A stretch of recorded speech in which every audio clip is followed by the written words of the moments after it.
Incorpora Cast, o seu novo canal de informação e diálogo com o mercado imobiliário.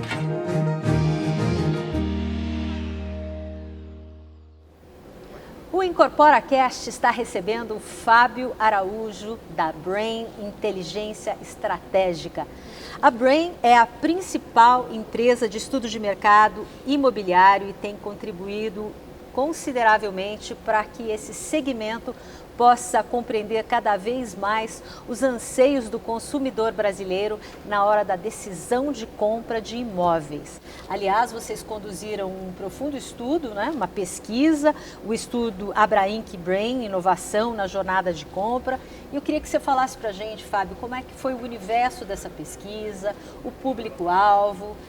Detalhe um pouco para a gente sobre esse estudo. Olá, Lucila. Olá a todo mundo que está nos assistindo. Agradeço muito o convite da Abrainc de estar participando aqui desse podcast. E esse estudo foi uma grande oportunidade e acredito que foi uma grande iniciativa da Abrainc de entender o que a pandemia fez de mudança verdadeira e efetiva da maneira pela qual o brasileiro compra imóvel, a experiência que ele tem de compra do imóvel. Então, quando a gente diz jornada digital, primeiro é para descobrir, inclusive, o quanto digital é essa jornada. Muito se especulou ao longo dos últimos 18 meses o quanto o brasileiro se modernizou, se aculturou para fazer mudanças em todos os segmentos da sua vida. Mas isso raramente tem sido calcado em estudos. Então a Abrainc decidiu fazer um estudo com 1.000 pessoas, nós já entrevistamos 850 dessas 1.000 pessoas, que compraram imóveis ao longo dos últimos 12 meses.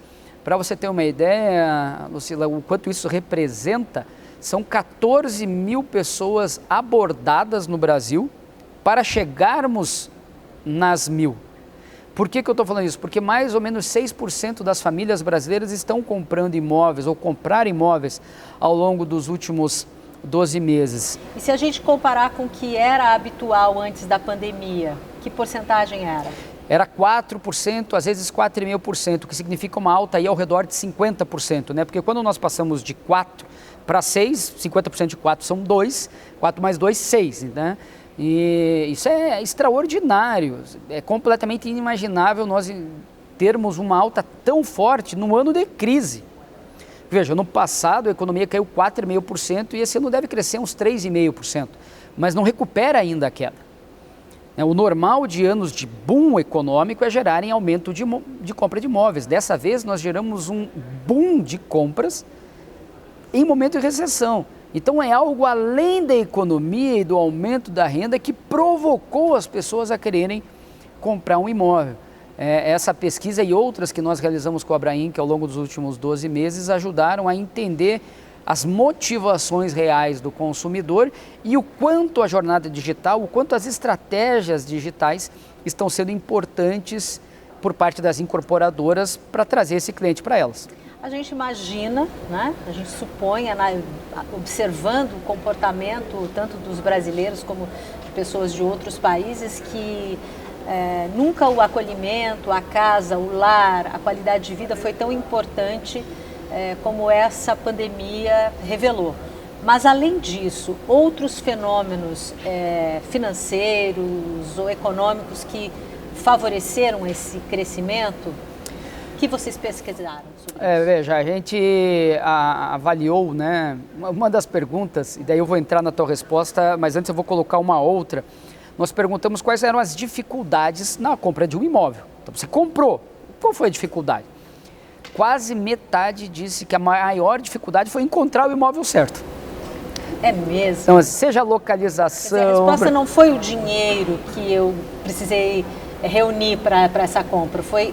encontrar o que você queria. O sonho. O sonho. O sonho ficou mais exigente, então. Ficou mais exigente e o que acontece é que as pessoas começam, quando elas começam a busca, começam a jornada da compra, em geral a expectativa está muito desalinhada ao preço. Então, na medida em que ele vai caminhando na jornada, vai se aproximando, ele vai diminuindo às vezes o que ele pretende e vai aumentando o quanto ele vai gastar. Claro que de acordo com o tamanho dele, do bolso dele, ele pode simplesmente não diminuir o que ele pretende e aproximar o tamanho do bolso. Vou gastar mais mesmo, vou tirar mais da poupança dos meus investimentos. Então, essa necessidade de aproximação do sonho com o que ele quer é fundamental. Então, respondendo agora a tua pergunta, quando nós percebemos isso e entendemos que precisa diminuir essa distância do sonho com o tamanho do bolso, a taxa de juros despencou ao longo da pandemia de 7,5% para 2%. Não é o juro do financiamento bancário, mas o financiamento bancário reduziu-se da faixa de 8,5%, 9%, que era o que estava antes da pandemia, para a faixa de 6,8%, 7%.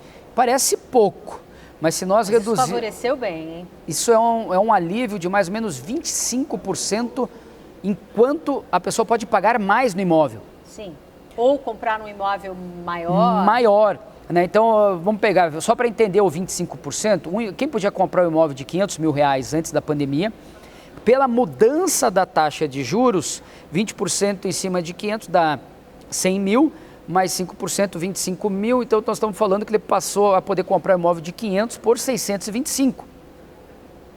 Ou uma pessoa que tinha uma renda, eventualmente, que não chegaria em 500, agora, com a mudança da taxa de juros, ele consegue.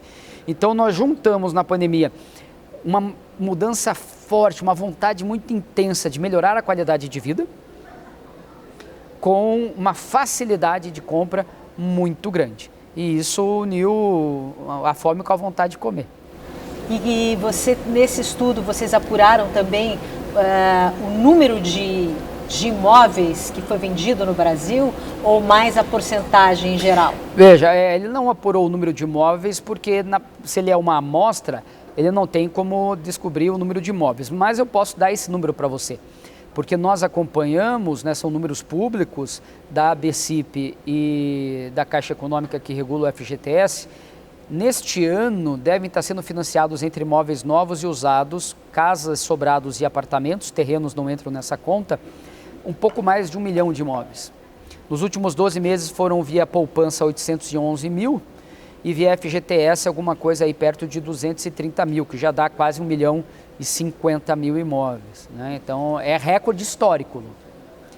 É importante as pessoas entenderem isso, quem nos assiste, que 2021 está representando o recorde de financiamento imobiliário na história do Brasil. Da história do Brasil. Da história.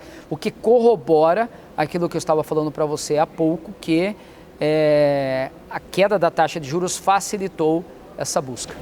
E agora que a gente teve os juros mais altos, você vê que vai ter alguma mudança? A pesquisa prevê isso? Veja, aí uma outra pesquisa que nós realizamos no mês de outubro com 1.200 pessoas que querem comprar, porque a pesquisa da jornada de compra a gente queria entender quais são as facilidades e as dificuldades de comprar um imóvel e o quanto o meio digital pode facilitar essa jornada. Em outubro nós pesquisamos 1.200 pessoas que querem comprar. E dessas 1.200 pessoas que querem comprar, nós perguntamos também as preocupações. Com essa mudança de juros. Com essa mudança de juros, mas ela é pequena perto da preocupação com a inflação. Então, para cada pessoa que se preocupa e diz que pode desistir de comprar um imóvel por causa da taxa de juros, 5 pessoas podem desistir por causa do aumento da inflação. Então, na verdade, o que acontece? A pessoa vai ao mercado ou ao posto de combustível e está vendo que está gastando muito mais, né? Ficou até uma piadinha, alguns memes no Brasil, acho que é recordista de meme, né? Que a pessoa chegava no posto e falava assim, me dá R$10 de álcool, né? E a pessoa vinha com alquinho spray, assim, né? Tamanho valor que ficaram os combustíveis. E a renda caiu? Caiu. Então, a verdade, a preocupação maior, Lucila, nesse momento é essa, o tamanho do bolso, porque daí o bolso ficou menor. Menor, com né? certeza, com certeza. Agora, detalhe um pouco mais para a gente sobre esse estudo que foi tão aprofundado. Vocês falam um pouco do universo que vocês escolheram para pesquisar, o que mais que vocês apuraram nesse estudo? Veja, nesse estudo, que como eu falei vai chegar a 1.000 pessoas e já entrevistaram 850 para os resultados prévios, ele foi proporcionar, essas pessoas foram selecionadas proporcionalmente às regiões do Brasil. Então nós pegamos a mesma participação que o Sul tem no Brasil, na população, nós pegamos na pesquisa. Que o estado de São Paulo tem, nós pegamos na pesquisa. Pessoas, famílias com renda acima de R$ 2.500, que é onde efetivamente na maior parte do país pode comprar o imóvel, né? escolhidas aleatoriamente nas cidades, proporcionais também a interior e capitais. A importância disso é uma pesquisa com 95% de confiança e 3,5% de margem de erro. Na prática é uma pesquisa a nível realmente nacional, praticamente tão profunda quanto uma pesquisa presidencial que tem uma margem de 2%, né? Então ela assim, é bem profunda. Eu gostaria de começar pelo final da pesquisa, porque tem uma parte que assim, o Renato da Abrainc, diretor da Abrainc, falou, poxa Fábio, eu quero saber, né, a gente quer aqui na Abrainc saber o quanto muda a vida das pessoas de fato, o imóvel. E todo mundo diz também, todo mundo fica feliz quando troca de casa, de apartamento, etc. Mas o quanto disso é? E nós perguntamos o seguinte, você comprou o imóvel e se mudou. A tua qualidade de vida mudou para melhor? Ficou igual ou mudou para pior? Ninguém disse que mudou para pior. Ninguém, zero. E 80% falou a minha qualidade de vida diária aumentou. Então isso assim é extraordinário, né? Se nós entendemos inclusive que um ciclo ultra virtuoso. Virtuoso, porque ultra virtuoso. Mesmo com a queda na renda do brasileiro, ele conseguiu dar esse passo, o segmento tem um crescimento considerável. E uma outra coisa que nós perguntamos também é se isso mudava o status social dele em relação ao grupo de pessoas que ele convive. Para 50% das famílias com renda até R$8.000, aumentou o status social perante os seus amigos e familiares. E para 56% de quem ganha acima de R$8.000, aumentou e melhorou o status social perante amigos e familiares, o que mostra como possivelmente nada muda mais, enquanto bem, né, a vida de uma pessoa do que um imóvel. A vida da família. A vida da família, isso numa traz outras perspectivas, escola para filhos. E a gente você vai escolher um imóvel, você pensa em tudo, né? Tudo. Então, aí aproveitando, você falou, vai escolher imóvel, pensa em tudo, né? Pensa em escola, pensa em a gente trabalho, perguntou também tá a localização do trabalho. Que tipo de atividade virtual você usou para escolher o imóvel? Ao redor de 45% das pessoas usou o meio virtual, e nem era uma resposta que a gente imaginava atingir, porque não era um dos objetivos. Não era habitual nesse universo, né? As pessoas buscaram informações ao redor do local que elas iam morar. Isso é interessantíssimo, porque mostra, por exemplo, que as incorporadoras e imobiliárias não estão sabendo colocar a qualidade e quantidade de informações da vizinhança adequadamente. Porque, imagina, você está indo comprar um imóvel, você olha, ele é na rua Avenida Estados Unidos 1550. E ponto. Aí você não sabe se ali tem escola, se ali tem restaurante, tem padaria. As pessoas querem facilidade. Elas querem facilidade. Então, ao mesmo tempo que mostra que elas precisam usar na prática o Google, elas não usaram o site da imobiliária ou da incorporadora, precisavam usar o Google. Foi a fonte de pesquisa mais procurada? Foi no Google? Não, é isso para entender a região. Para entender a região. Mas a fonte mais utilizada para compra de imóvel, você não vai acreditar. Indicação. Indicação. E como essa indicação? Vinda do amigo, círculo familiar, amigos? Vou te dar um exemplo pessoal para poder ilustrar, né? Meu sócio, um dos meus sócios, eu tenho 3 sócios, um deles comprou um imóvel faz 15 dias que ele assinou a compra de uma casa, um condomínio fechado, que ele queria ir para casa, estava em apartamento, quis ir para uma casa. Foi a questão de 40 dias atrás, jantar na casa de um casal amigo, eles não têm filhos, foram jantar, vocês não estão querendo comprar casa? Tem uma vizinha nossa que começou a vender. Em menos de 30 dias negociaram direto com o proprietário e compraram. Indicação de alguém que foram lá, né? O meu outro sócio, o segundo, a sogra foi visitar uma amiga e encontrou um sobrado sendo entregue novinho. Falou, por que vocês não vão lá? Então assim, a indicação nas capitais representou 23% das compras e no interior 38% dos imóveis comprados vieram de indicação de conhecidos. Então, apesar da pandemia, as pessoas estão conversando mais, né? No mínimo pelo celular e pelo WhatsApp, que o brasileiro é recordista em WhatsApp também, né? Mas incrível, quer dizer que essa pesquisa mostrou que o principal meio de encontrar o imóvel foi através de indicação. De indicação. Isso o que aponta para o segmento? Assim? Aponta que a gente não sabe usar quem compra imóvel. Aponta que as incorporadoras não sabem criar relacionamento com seus clientes de longo prazo. Algo que é ultra comum em outros segmentos de consumo, como por exemplo, beleza, né? O famoso quem indica amigo é. Indique e ganhe X, indique e ganhe uma caixa de bombom, né? Tudo indica, né? E a gente usa muito pouco, e mesmo quando usa não sabe necessariamente criar esse relacionamento. Então eu acredito que isso mostra uma oportunidade de saber trabalhar o pós-venda. E o pós-venda, na maior parte das vezes, quando tem, que é raro, mas quando tem, ele é trabalhado com quem acabou de comprar. Que é aquela compra imediata. Então eu comprei e daí eu sou abordado pelo incorporador, eu falo, olha, estamos dando aqui um bônus de uma cozinha completa se você indicar um conhecido para comprar outro. Mas a empresa não volta, todas as pessoas que compraram os antigos apartamentos, que já estão prontos, compraram há 10 anos atrás, não mantém um relacionamento de longo prazo. Eu vou pegar uma empresa do setor que sabe fazer isso muito bem, que é a JHSF.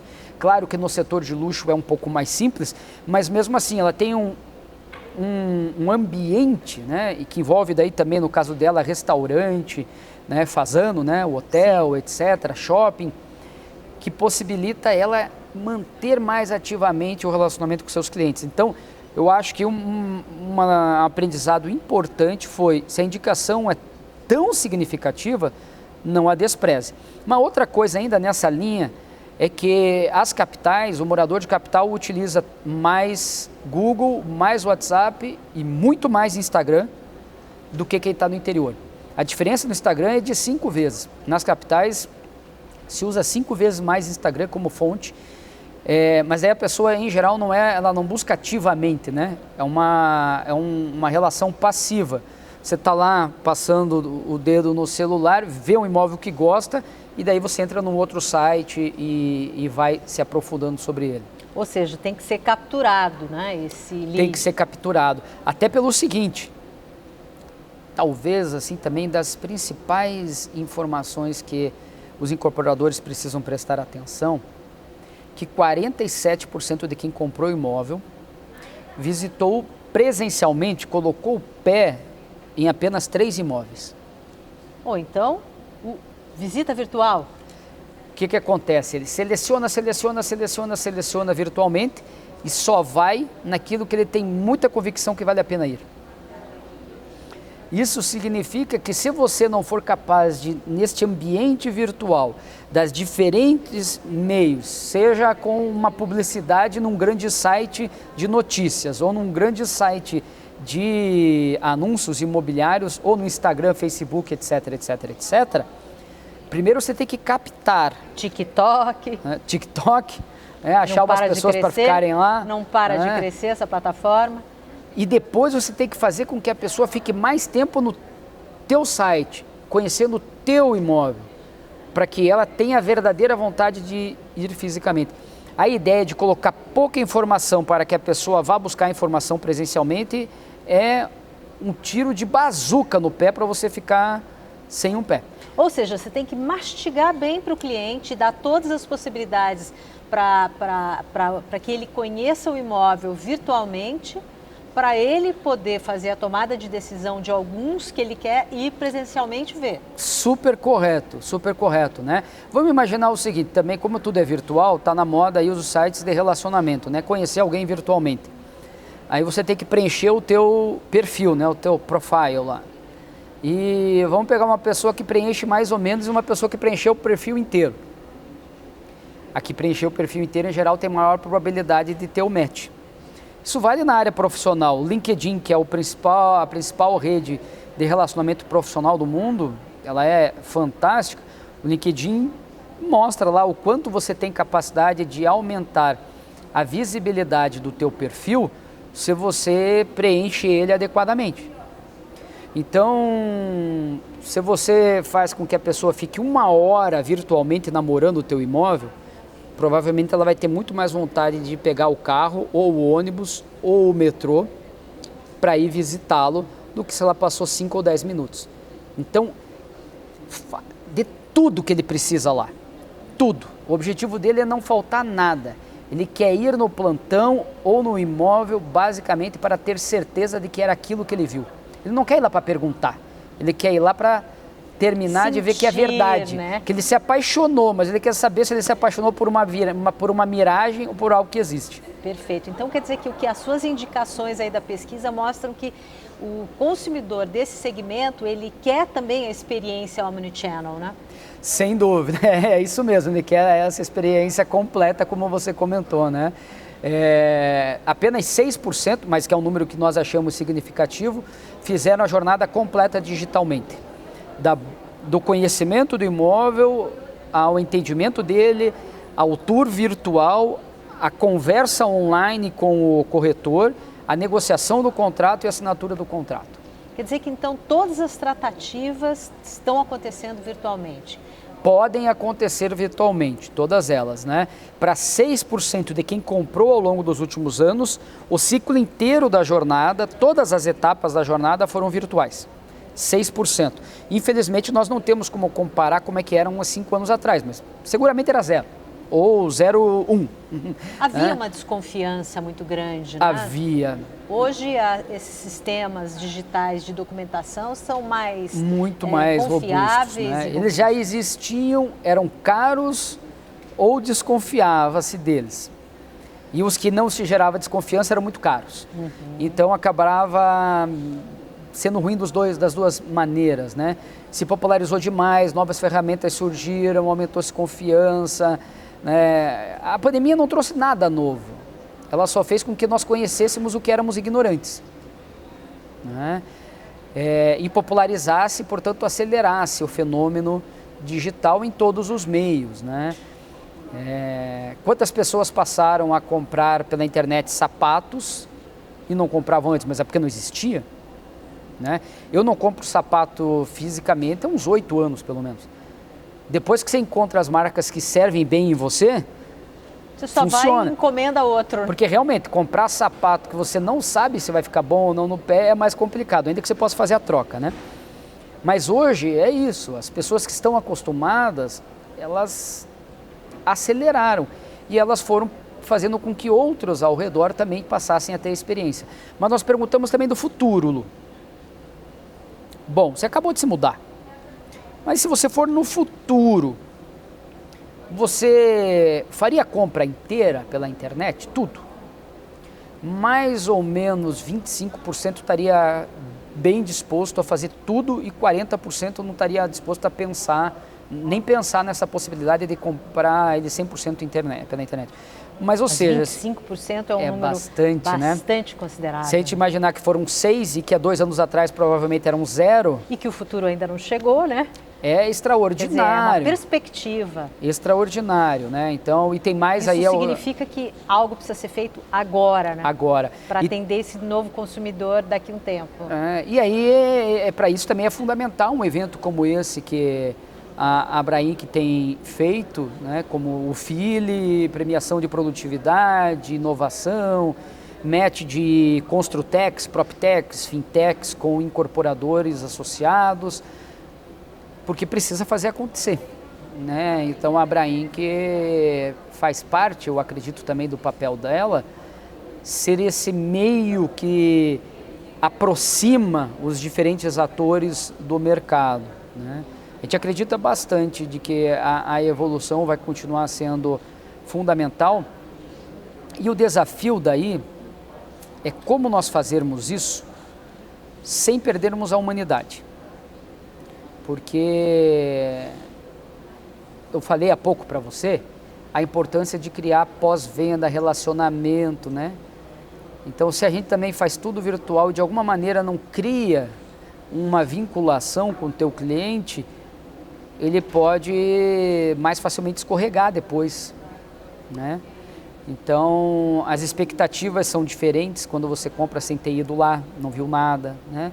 Então, o que você entrega tem que estar muito certo, o que você está prometendo, o consumidor tem que estar seguro daquilo, né? Então, como unir a experiência física com a experiência digital para facilitar a jornada de compra, aumentar a eficiência, reduzindo o custo, sem perder o calor humano.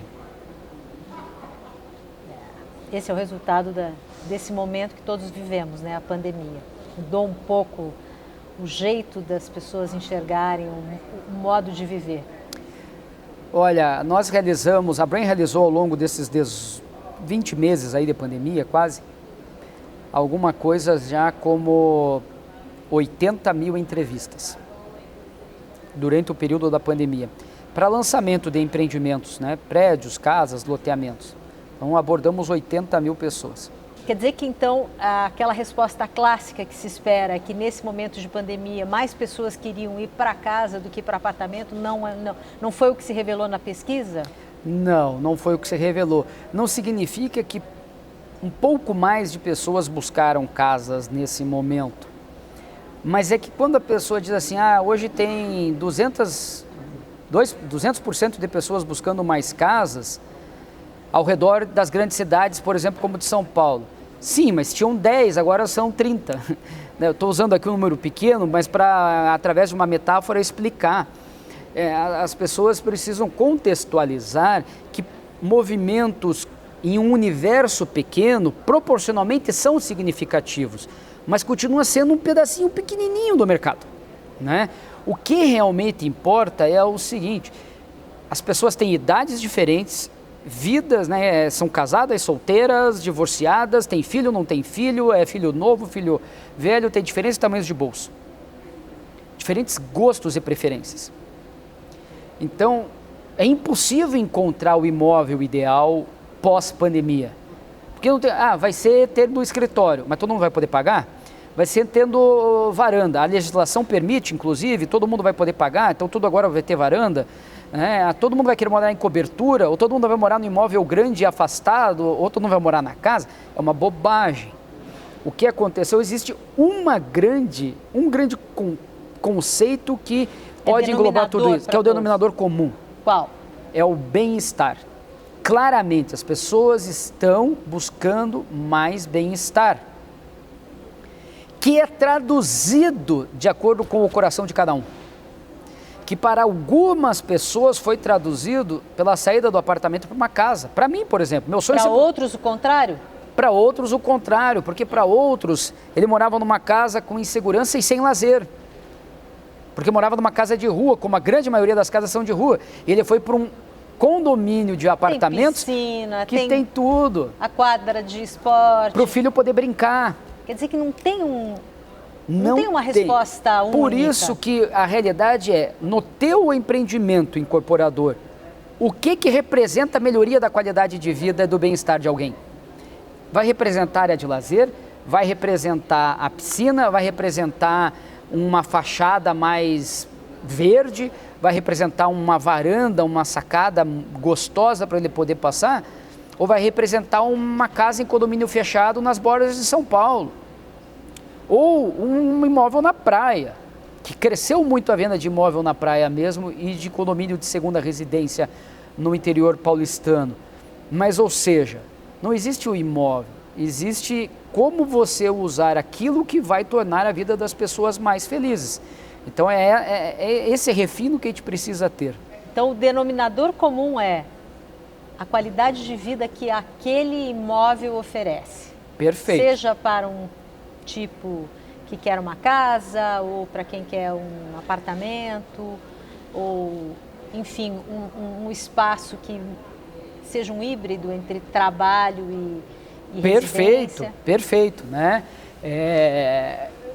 Veja, para mim como pessoa foi maravilhoso nesse sentido. Eu quis morar em casa sempre, minha esposa nunca quis, né? A pandemia permitiu, porque ela falou, não, vamos para uma casa, nosso filho está crescendo, vamos lá, né? Falei, nossa, que maravilha. Para mim, a minha qualidade de vida foi mudar de um apartamento para uma casa. Eu teve um cunhado meu que foi mudar de um apartamento num prédio que não tinha estrutura de lazer, um apartamento maravilhoso, para um outro mais ou menos do mesmo tamanho. Então, ou seja, não ganhou metragem, não ganhou quarto a mais, banheiro a mais, vaga de garagem a mais, mas tinha lazer para os filhos. Então, para cada um foi diferente, né? E nas camadas mais econômicas, de produtos mais econômicos, o principal diferenciador é o lazer. Também. Com segurança. Porque entenda que essas pessoas, em geral, saem de casas de rua. E no Brasil nós somos um país com muita insegurança. E seus filhos brincam, portanto, de maneira mais insegura. Então eles têm capacidade de dar mais lazer com segurança quando vão para um grande condomínio de apartamentos, né? Isso é um ponto bem importante. Isso a pesquisa também revelou. Sim, e ela trouxe também o seguinte, que aí uma série de inovações para melhorar a experiência do morador, que a tecnologia também traz. Exemplo, né, lavanderias coletivas nos empreendimentos, não só nos compactos, porque isso poupa a área dentro do apartamento, que pode ser utilizada para sala ou para cozinha. Mini mercados, esses mercados que você paga na hora sem ter caixa, né? Explodiu, passando o QR Code, está explodindo isso mais rapidamente, inclusive nos imóveis econômicos, né? Lockets, né? Ou pequenos storages para guardar essa quantidade infinita de mercadoria que está chegando nos empreendimentos e facilitar a vida das pessoas, porque daí pode eventualmente, na baixa renda, retirar a necessidade de ter um porteiro, usando portaria virtual, e armários com segurança em que o entregador, quando chega lá, passa um QR Code, coloca, e o morador, quando chegar no final do dia, passa o QR Code dele e abre só ele. Então existe uma série também de mecanismos tecnológicos que estão possibilitando mudar a forma como se constrói o produto que se entrega. Nós vamos ver talvez também uma proximidade maior da indústria de incorporação com a indústria de serviços e com a indústria de imóveis. Aí eu acho que nós estamos, em especial com a indústria de imóveis, ainda muito atrasados. Por quê? Porque, Lu, veja, muitos falaram, né? Poxa, agora com a pandemia as pessoas precisam ficar mais, precisam de mais espaço. Precisa combinar com o bolso, né? Todo mundo quer mais espaço, né? E eu tenho dito que a gente precisa se mirar na indústria de aviões e de barcos. Você entra no avião, cada não é centímetro quadrado, é cúbico. Milímetro ali é valorizadíssimo. Tudo, né? Você olha para todos os lados, tem alguma coisa para aproveitar. Tudo otimizado. Né? A gente precisa fazer isso. Entender o imóvel, em especial os imóveis econômicos e de classe média, como que os móveis podem tornar-se mais inteligentes e terem mais de uma utilidade. Quando você está com uma mesa... E a versatilidade também, né? Quando você está com uma mesa de centro, assistindo TV, você precisa de uma mesa de centro para apoiar teu copo, a pipoca, o controle remoto. Se você precisa trabalhar no mesmo sofá, você vai ter outra mesa, você pode fazer com que ela suba de maneira ergonômica para você. Então, estou te dando um exemplo, né? Mas tem coisas que são fabulosas hoje. Você consegue ter prateleiras com copos, em que você abre ela, ela vira uma mesa sem precisar tirar o copo dela. É fabuloso, né?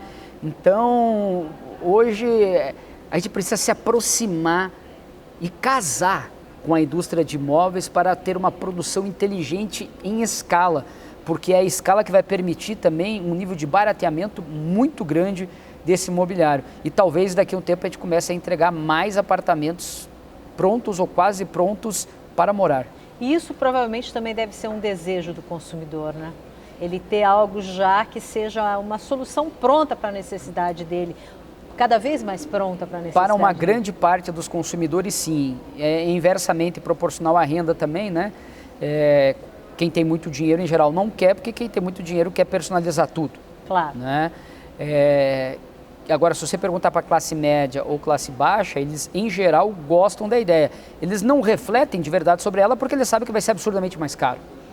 Porque hoje, como o volume é pequeno, os preços são altos, né? Mas é uma tendência que está crescendo, puxada em especial pelos produtos de investimento, os produtos compactos, né? Os apartamentos estúdios e um dormitório que, até por serem tão pequenos, são levados a terem que estar pensando por centímetro cúbico, né? Onde eu vou colocar a pasta e a escova de dentes para não ocupar espaço aqui no apartamento. Perfeito. Agora, assim, um pouco para a gente ir caminhando para o fechamento, qual foi o maior aprendizado desse estudo que você pode compartilhar com os nossos ouvintes e telespectadores? Eu acredito que o maior ensinamento é que a gente precisa acreditar mais no consumidor de todos os níveis de renda.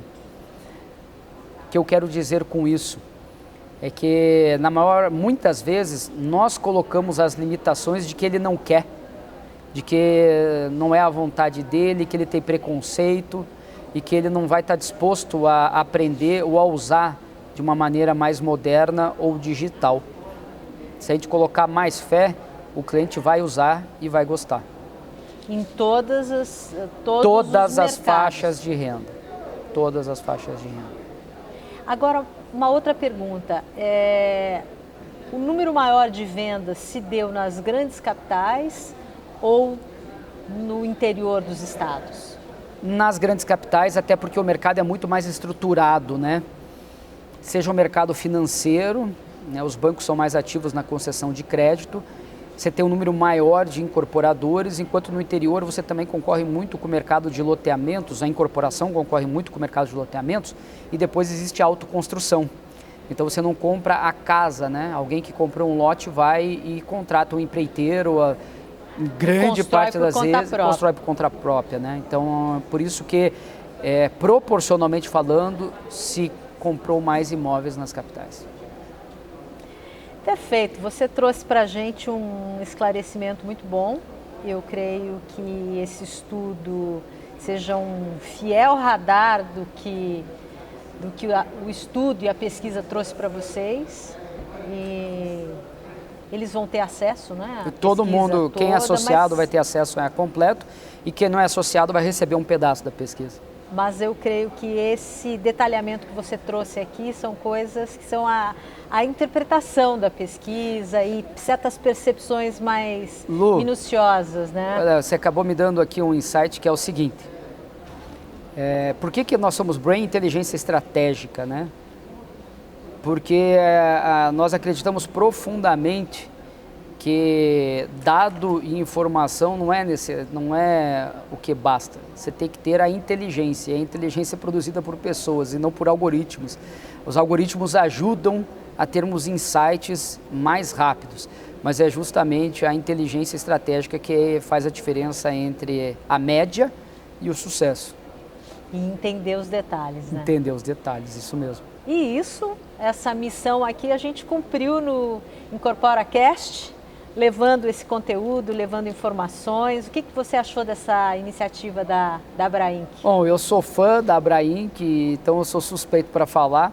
Somos grandes parceiros, fizemos inclusive vários webinários juntos esse ano. E o podcast é algo que cresce numa velocidade imensa. As pessoas gostam de caminhar, empresários, executivos gostam de caminhar ouvindo podcasts como esse. Então, eu acho que é uma forma da Abrainc levar ao seu público, ao público do mercado imobiliário, informação, análise e inteligência de qualidade ao ouvido e à vista de todo mundo. Muito obrigada pela sua participação aqui com a gente. Foi um prazer ouvir sobre esse estudo da Brain.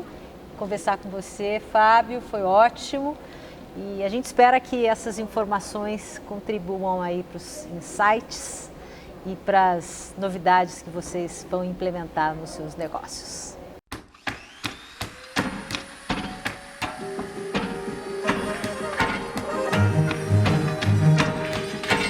IncorporaCast, o seu novo canal de informação e diálogo com o mercado imobiliário.